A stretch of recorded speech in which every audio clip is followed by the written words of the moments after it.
Hi everyone, this is from SEBI AIS Academy. இன்னைக்கு நம்ம Dinamani news பேப்பர்ல இருக்க கூட கரண்ட் அஃபேர்ஸ் தான் பார்க்க போறோம்.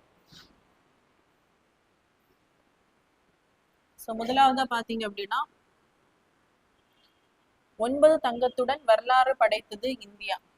ஸோ இந்த உலக கோப்பை குத்துச்சண்டை ஃபைனல்ஸ் பார்த்தீங்க அப்படின்னா உத்தரப்பிரதேசத்தில் இருக்கக்கூடிய கிரேட்டர் நொய்டா அப்படிங்கிற இடத்துல வந்து நடைபெற்றிருக்கும் இந்த ஆண்டிற்கான குத்துச்சண்டை போட்டி. இதுல வந்து இந்தியாவுக்கு மொத்தம் 9 தங்கம் 6 வெள்ளி 5 வெண்கலம் அப்படின்னு 20 பதக்கங்கள் வந்து வென்று வரலாறு படைத்திருக்காங்க. ஸோ இதுல பாத்தீங்கன்னா 9 தங்கம்னு சொல்லும் போது 7 வந்து வீராங்கனைகள் வந்து பெற்றிருப்பாங்க, 2 வந்து வீரர்கள், 2 வீரர்கள் வந்து இந்த தங்க பதக்கத்தை வந்து பெற்றிருப்பார்கள். ஸோ நெக்ஸ்ட் பார்த்தீங்க அப்படின்னா சிறப்பாக செயல்படும் வங்கிகளின் பட்டியல். ஸோ S&P அப்படிங்கிற குளோபல் மார்க்கெட் இன்டெலிஜென்ஸ்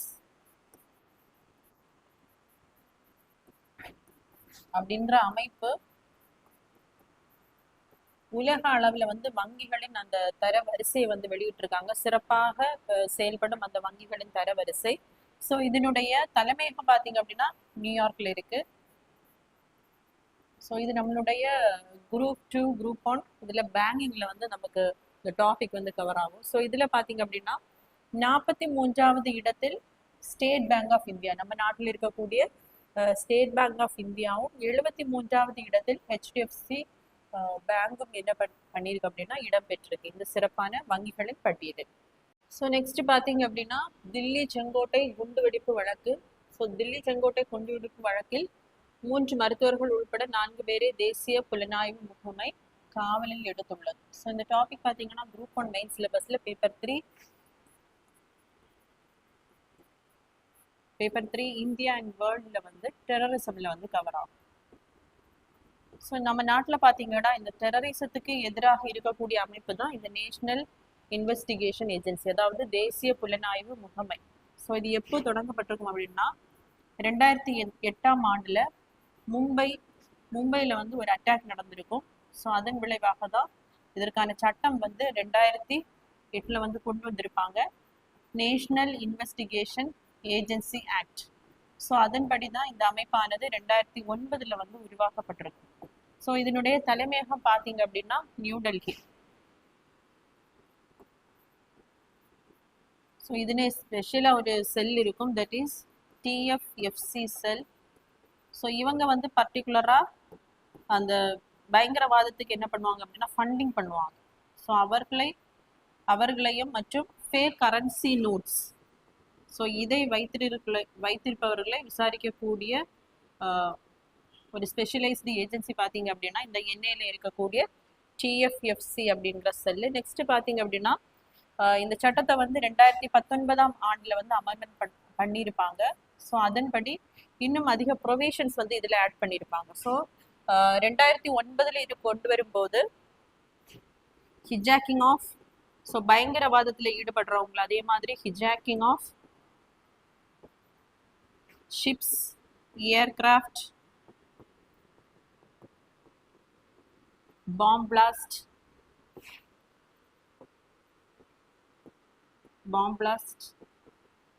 அதே மாதிரி using weapons for mass destruction.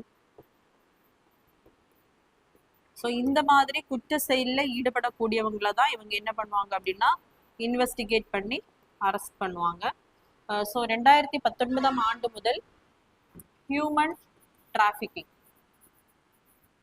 டிராஃபிக்கிங்னு சொல்லும்போது ஆழ்கடத்தல்.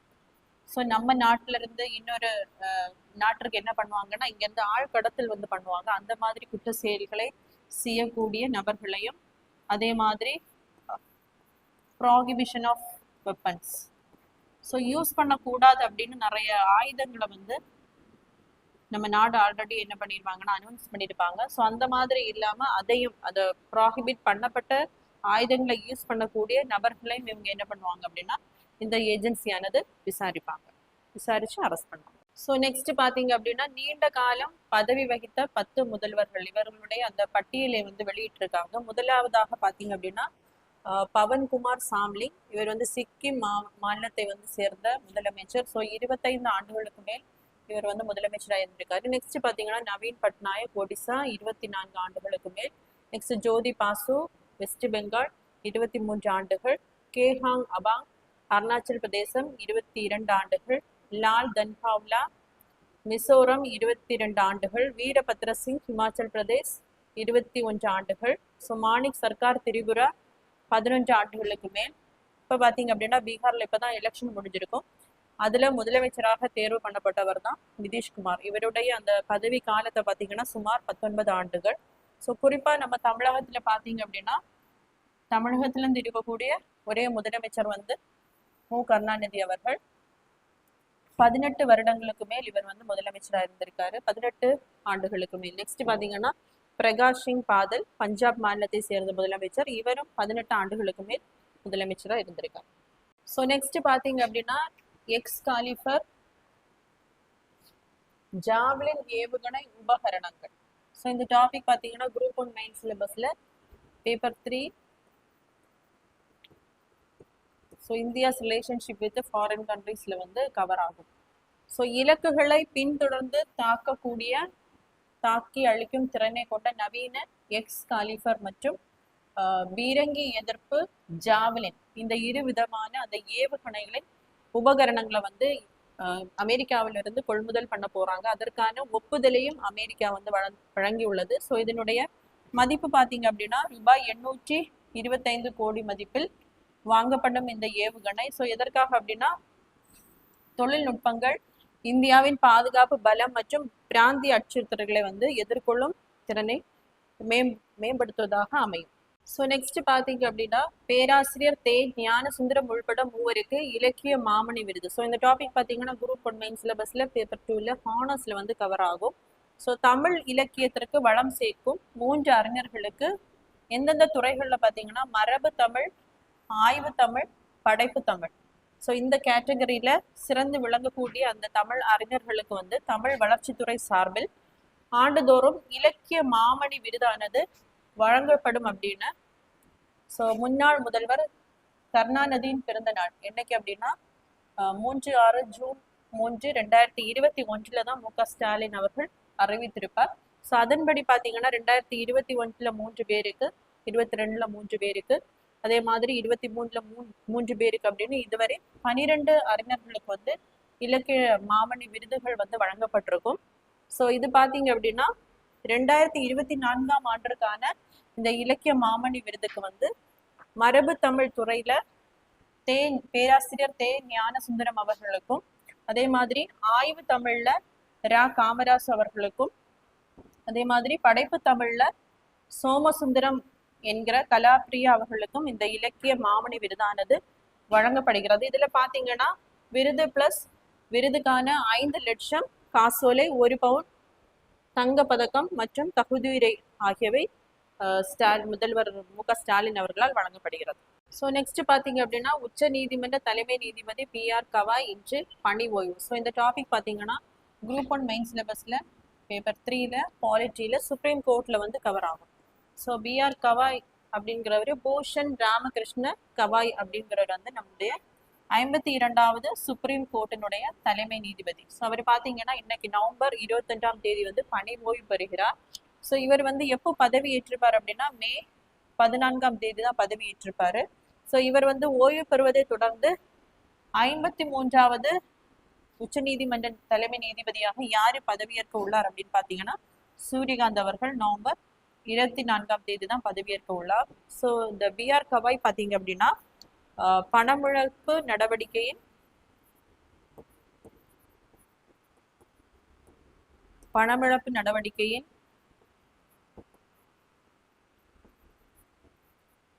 செல்லுபடியாகும் தன்மை,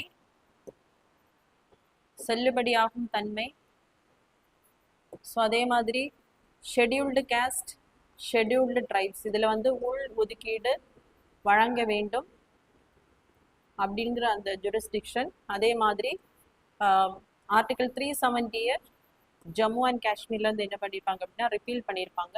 ஸோ அதுவும் செல்லுபடி ஆகும் அப்படிங்கிற அந்த குறிப்பிட்ட நிறைய தீர்ப்புகளை வந்து இவர் வந்து வழங்கியுள்ளார். AIADMK MP CV. சண்முகத்துக்கு எதிரான மகளிர் ஆணை உத்தரவுக்கு இடைக்கால தடை. ஸோ இந்த டாபிக் பார்த்தீங்கன்னா எதில் ரெலவெண்ட்டாக இருக்குது அப்படின்னா குரூப் ஒன் மெயின் சிலபஸில் பேப்பர் 2 சோஷியல் இஷ்யூஸில் விமன் எம்பவர்மெண்ட்டில் லாஸ் இருக்கும், அதில் கவர் ஆகும். Women empowerment loss. ஸோ இந்த தமிழ்நாடு மாநில மகளிர் ஆணையம், ஸோ எப்போ இந்த அமைப்பானது ஏற்படுத்தப்பட்டிருக்கும் அப்படின்னா 1993ஆம் ஆண்டு. ஸோ 1974ஆம் ஆண்டு வந்து கமிட்டி, ஒரு குழு வந்து அமைக்கப்பட்டிருக்கும் கவர்மெண்டால, central government, committee on status for women. So அவர்களுடைய நிலையை பற்றி சர்வே பண்றதுக்காக ஒரு கமிட்டியை வந்து ஏற்படுத்தி இருப்பாங்க 1974. அதே மாதிரி 1988ல national perspective plan for women. So இந்த கமிட்டி என்ன பண்ணியிருப்பாங்க அப்படின்னா சென்ட்ரல் கவர்மெண்ட் வந்து ஏற்படுத்தி இருப்பாங்க. ஸோ இந்த 2 கமிட்டியுமே என்ன சொல்லியிருப்பாங்க அப்படின்னா பெண்களுக்காக ஒரு நேஷனல் கமிஷனை வந்து ஏற்படுத்தணும் அப்படின்னு சொல்லியிருப்பாங்க. ஸோ அதன் அடிப்படையில் தான் 1990ல national commission for women's act இந்த சட்டம் வந்து கொண்டு வந்திருப்பாங்க.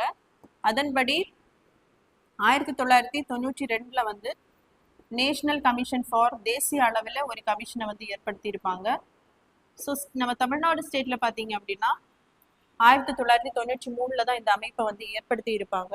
ஸோ இது வந்து ஒரு ஸ்டாச்சுட்டரி பாடி, அதாவது சட்டத்தால் கொண்டு வரப்பட்ட அமைப்பானதுனால இது வந்து ஒரு ஸ்டாச்சுட்டரி பாடி. ஸோ இதில் இருக்கக்கூடிய அந்த உறுப்பினர்கள், சேர்மேன், மெம்பர்ஸ், ஸோ அதே மாதிரி செக்ரட்டரி இருப்பாங்க, மெம்பர் செக்ரட்டரி. இவர்களுடைய பதவி காலம் பார்த்தீங்க அப்படின்னா 3 வருஷம். ஸோ பெண்களுக்கு எதிராக இருக்கக்கூடிய அந்த குற்றங்களுக்கு எதிராக இவங்க என்ன பண்ணுவாங்க அப்படின்னா இன்வெஸ்டிகேஷன் பண்ணக்கூடிய ஒரு அமைப்பு தான் இந்த நேஷனல் கமிஷன் ஃபார் விமன். அதே மாதிரி state commission for women. So இவங்களுக்கு சுயோமோட்டோ அதிகாரமும் இருக்கு. ஸோ எப்பப்போ பார்த்தீங்க அப்படின்னா டிப்ரிவேஷன் ஆஃப் விமன் ரைட்ஸ், பெண்களுடைய உரிமைகள் பறிக்கப்படும் போது விமன் ரைட்ஸ். ஸோ அதே மாதிரி நெக்ஸ்ட் பார்த்தீங்க அப்படின்னா அவர்களுக்கான அந்த சட்டங்களை வந்து ஒழுங்கா இம்ப்ளிமெண்ட் பண்ணலைன்னா இவங்க என்ன பண்ணுவாங்க அப்படின்னா சுயோமோட்டோ தன்னந்தனியாக என்ன பண்ணலாம் அப்படின்னா இந்த கேசஸை வந்து ஃபைல் பண்ணலாம். அதற்கு உள்ள அதிகாரம் வந்து யாருக்கு இருக்கு அப்படின்னா இந்த நேஷனல் கமிஷன் ஃபார் விமன் அப்படின்ற அமைப்புக்கு இருக்கு. நெக்ஸ்ட் பார்த்தீங்கன்னா இவங்க என்னென்ன கேசஸ் ரிலேட்டடாக இவங்க இன்வெஸ்டிகேட் பண்ணுவாங்க அப்படின்னா acid attack, molestation, domestic violence.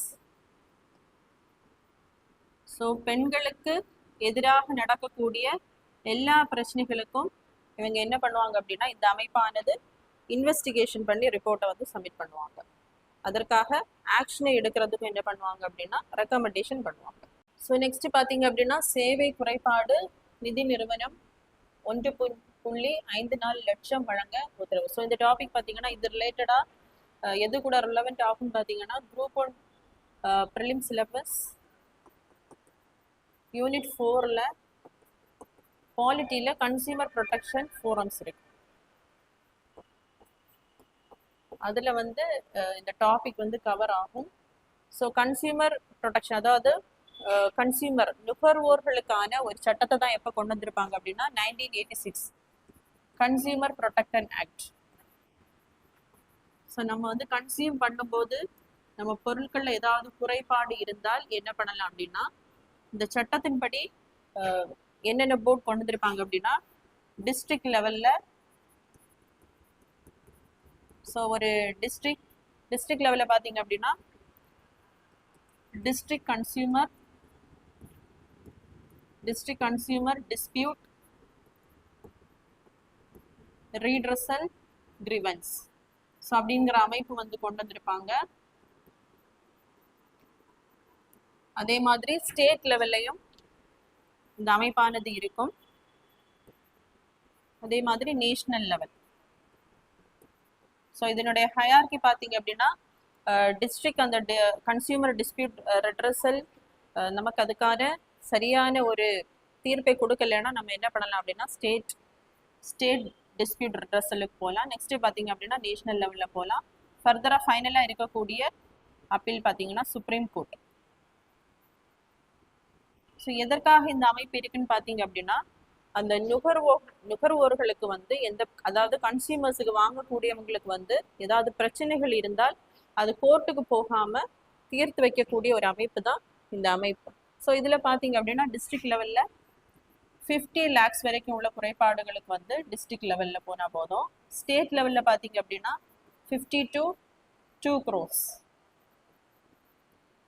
Next national லெவலில் பார்த்தீங்க அப்படின்னா 2 கோடிக்கு மேலுள்ள அந்த தீர்வுகளுக்கு என்ன பண்ணணும் அப்படின்னா நேஷனல் கன்சியூமர் டிஸ்பியூட் ரெட்ரஸல் கிரிவன்ஸை நம்ம என்ன பண்ணணும்னா அணுக வேண்டும். ஸோ நெக்ஸ்ட் பார்த்தீங்க அப்படின்னா குடியரசுத் தலைவர் ஆளுநருக்கு காலக்கெடு இல்லை, மசோதா ஒப்புதல் விவகாரத்தில் உச்ச நீதிமன்றம் விளக்கம். ஸோ இந்த டாபிக் பார்த்தீங்கன்னா group 1 main syllabus paper 3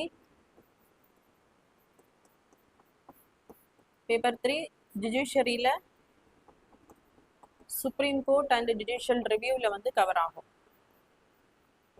so இது என்ன அப்படின்னா தமிழ்நாடு அரசு வந்து ஒரு 10 மசோதாக்களை ஆளுநர் வந்து கிடப்பில் போட்டிருக்காரு அப்படின்னு உச்ச நீதிமன்றத்தில் வந்து வழக்கு தொடர்ந்திருப்பாங்க. ஸோ அதற்கான தீர்ப்பு வந்து ஏப்ரல் 8ஆம் தேதி வழங்கியிருப்பாங்க.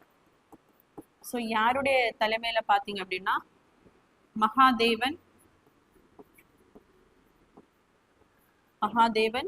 பார்த்திவாலா. ஸோ இந்த பெஞ்ச் தான் அதற்கான ஜட்ஜ்மெண்ட் வந்து கொடுத்திருப்பாங்க. அதுல என்ன சொல்லியிருப்பாங்க அப்படின்னா உச்ச நீதிமன்றத்தின் அந்த சிறப்பு அதிகாரம் ஆர்டிகிள் 142 படி அதை என்ன பண்ணியிருப்பாங்கன்னா அந்த மசோதாக்களை வந்து கால வரையின்றி போட்டதுனால அதுக்கு ஒப்புதல், அந்த மசோதாக்களை வந்து சட்டமாக மாற்ற, அந்த சிறப்பு அதிகாரத்தின் கீழ் சட்டமாக மாற்ற என்ன பண்ணியிருப்பாங்கன்னா ஒப்புதல் அளிச்சிருப்பாங்க. அதே மாதிரி பிரசிடென்ட்டும் கவர்னரும் இந்த மசோதாக்கள் அவர்கள்கிட்ட வரும்போது என்ன பண்ணும் அப்படின்னா 1 மந்த்ல இருந்து 3 மந்த்துக்குள்ள அதனுடைய பதிலை கண்டிப்பாக அளிக்க வேண்டும் அப்படின்றத இந்த அமர்வு வந்து சொல்லியிருப்பாங்க அந்த ஜட்ஜ்மெண்ட்ல. ஸோ அதற்கான அந்த விளக்கத்தை தான் நெக்ஸ்ட் என்ன பண்ணியிருப்பாங்கன்னா பிரசிடென்ட் ஆர்டிகிள் 143 அடிப்படையில், அதாவது பிரசிடென்ட் உச்ச நீதிமன்றத்துல வந்து ஆலோசனைகள் கேட்கலாம் அந்த அதிகாரத்தின் கீழ் பிரசிடென்ட் வந்து ஒரு 14 கேள்விகளை வந்து உச்ச நீதிமன்றத்திடம் கேட்டிருப்பார். ஸோ அதனுடைய விளக்கத்தை தான் இப்போ கொடுத்துருக்காங்க. 11ல் பார்த்தீங்க அப்படின்னா 14ல் வந்து 11க்கு விளக்கம் தான் இப்போ கொடுக்கப்பட்டிருக்கு. ஸோ இது எந்த அமர்வு அப்படின்னு பார்த்தோம்னா B.R. கவாய், உச்ச நீதிமன்ற தலைமை நீதிபதி B.R. கவாய். ஸோ அடுத்ததாக வரக்கூடிய நம்மளுடைய 53வது உச்ச நீதிமன்ற தலைமை நீதிபதி சூரியகாந்த். ஸோ இந்த அமர்வு தான் இந்த தீர்ப்பை வந்து சொல்லியிருக்காங்க. என்ன அப்படின்னா மாநில சட்ட பேரவைகள் நிறைவேற்றும் மசோதாக்கள் மீது முடிவெடுக்க மாநில ஆளுநர்கள் மற்றும் குடியரசுத் தலைவருக்கு நீதித்துறை காலக்கெடு நிர்ணயிப்பது பொருத்தமற்றது.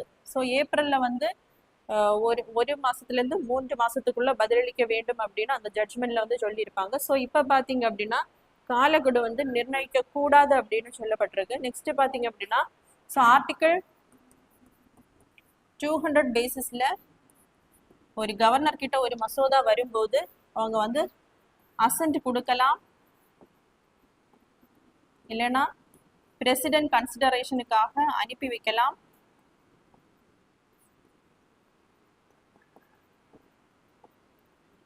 தேர்டு பார்த்தீங்க அப்படின்னா வித்ஹோல்டு பண்ணலாம். ஸோ ரீகன்சிடரேஷனுக்காக என்ன பண்ணலாம் அப்படின்னா திரும்பவும் சட்டசபைக்கு வந்து அனுப்பி வைக்கலாம். ஸோ அந்த அதிகாரத்தை கொடுக்கக்கூடிய ஆர்டிகிள் தான் ஆர்டிகிள் 200. ஸோ இந்த தீர்ப்பில் என்ன சொல்லப்பட்டிருக்கு அப்படின்னா கவர்னர் மற்றும் பிரசிடென்ட்டுக்கு வந்து காலக்கெடு வந்து விதிக்க முடியாது, ஆனால் கால வரையின்றி என்ன பண்ணக்கூடாது, கவர்னரும் பிரசிடென்ட்டும் வந்து மசோதாக்களை வந்து கிடப்பில் வந்து போடக்கூடாது. அது கூட்டாட்சி தத்துவத்துக்கு வந்து எதிராக அமையும். ஸோ அந்த மாதிரி கால வரையின்றி மசோதாக்களை வந்து நிலுவையில போடும்போது சுப்ரீம் கோர்ட் என்ன பண்ணுவாங்க, ஸோ அப்பதான் ஆய்வு பண்ணுவாங்க, அந்த ஜுடிஷியரி ரிவ்யூ பண்ணுவாங்க. அதே மாதிரி அந்த சட்டசபைக்கு எதிராக என்ன பண்ண முடியாது, எக்ஸிக்யூட்டிவ்ஸுக்கு எதிராக நீதித்துறை வந்து உள்ளே வர முடியாது. ஸோ நெக்ஸ்ட் என்ன சொல்லப்பட்டிருக்கு அப்படின்னா, கால வரையின்றி நிலுவையில இடும்போது என்ன பண்ணும் அப்படின்னா அந்த முடிவானது நீதிமன்ற ஆய்வுக்கு வந்து உட்படுத்தப்படும். ஸோ அதே மாதிரி நீதிமன்றம் என்ன பண்ணலாம் அப்படின்னா விரைந்து நடவடிக்கை எடுக்கிறதுக்கு வந்து அறிவுறுத்தலாமே தவிர காலக்கெடு வந்து கொடுக்கக்கூடாது அப்படின்னு இந்த தீர்ப்புல வந்து சொல்லப்பட்டிருக்கு.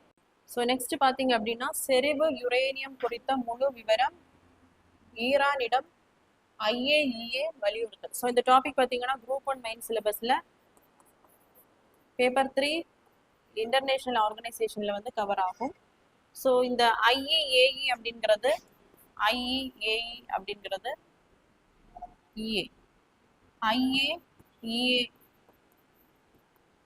இன்டர்நேஷனல்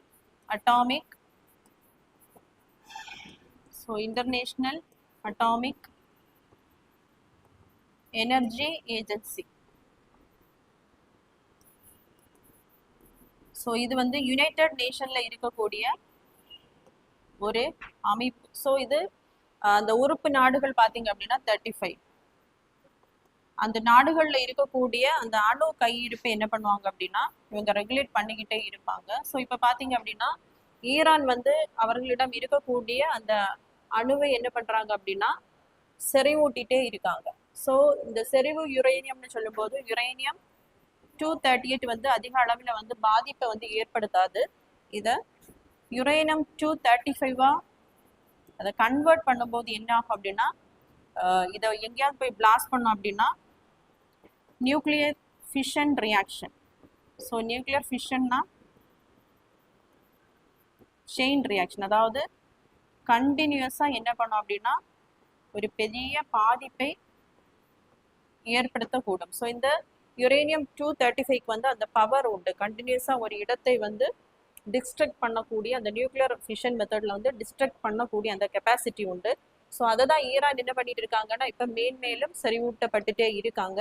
ஸோ இதனுடைய பேக்ரவுண்ட் பார்த்தீங்க அப்படின்னா ஸோ இவங்க இப்படி பண்ணதுனால 2015 வந்து ஒரு ஒப்பந்தம் வந்து போட்டிருப்பாங்க. ஸோ அதற்கு முன்னாடி ஈரானுக்கு பார்த்தீங்க அப்படின்னா யூரோப்பும் யுஎஸும் பொருளாதார தடையை வந்து விதிச்சிருப்பாங்க. ஸோ 2015 யுனைடெட் நேஷன்ல உள்ள security council members, security council இருக்கக்கூடிய பெர்மனன்ட் மெம்பர்ஸ். ஸோ பெர்மனன்ட் மெம்பர்ஸ்ன்னு சொல்லும்போது யுஎஸ், UK, ரஷ்யா, அதுக்கப்புறம் வந்து பிரான்ஸ், சைனா, இந்த நாடுகள் மற்றும் ஈரான் மற்றும் ஜெர்மனி. ஸோ இந்த நாடுகளிடையே ஒரு ஒப்பந்தம் போடப்பட்டிருக்கும். அதன்படி என்ன பார்த்தீங்க அப்படின்னா இந்த ஈரான் வந்து அந்த யுரேனியம் 238 யுரேனியம் 235 கன்வெர்ட் பண்ணக்கூடிய அந்த ப்ராசஸ் என்ன பண்ணியிருப்பாங்கன்னா ஸ்டாப் பண்ணி வச்சிருப்பாங்க.